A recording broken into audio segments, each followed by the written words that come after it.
There's a little folk tale that was told to me when I was much younger that I still remember to this day. And it ties in very well with what we just heard in the gospel and what the gospel is trying to teach us. So the story goes, a demon wandered into a palace while the king was away. The demon was ugly, loud, and destructive, and he reeked. Boy, did he reek so badly. He stunk. That the guards were paralyzed by the horrible stench. The guards brandished their swords, ordered him out, and threatened to slay him. But with every angry word and threat, the demon grew larger and larger. His appearance got uglier, his language more obscene, and his stench more overpowering.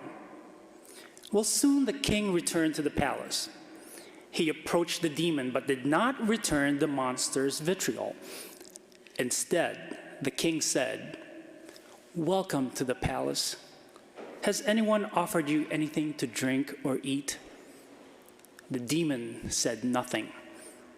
With the king's every kind word and offer of hospitality, the demon became smaller and smaller and smaller. A warm towel and scented water were brought for the demon, who continued to shrink in size and offensiveness.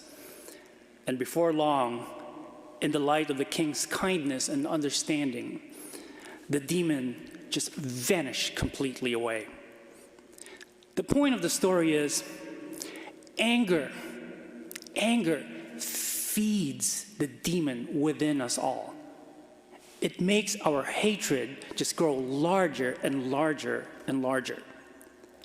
It makes our estrangement become deeper. It brings out the worst of who we are. And as Jesus points out in today's gospel, anger can lead us to words and actions that can do lasting damage. When we're ticked or furious, we cause suffering to others, often those we love most, and their anger causes us suffering. Anger and the wounds it causes reverberate throughout life.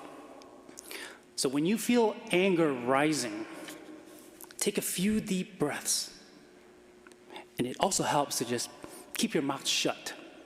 Then distance yourself in order to put yourself in a calm state of mind.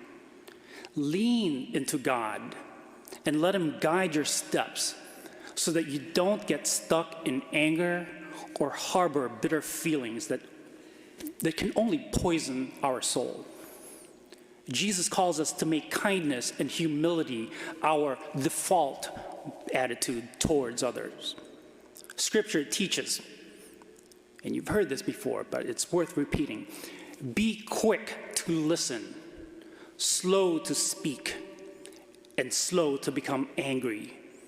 Because human anger does not produce the righteousness that God desires. We've got to show a little more compassion, understanding, and empathy. And when we do, you can bet that the demons of selfishness, prejudice, greed, and self-centeredness will be reduced to nothing. Thank you for joining us for the celebration of the Mass today. It's a blessing that you are with us. Every broadcast of this liturgy goes out to hundreds of people and hundreds of people all over the world. It's been an enormous blessing. If you'd like to support this virtual ministry of OLPH, please go to our website. You can support this ministry by going to Give Central so that we can continue to broadcast the liturgy each and every week. Thank you for your support. Most of all, thank you for joining us today. God bless you. Greetings from OLPH.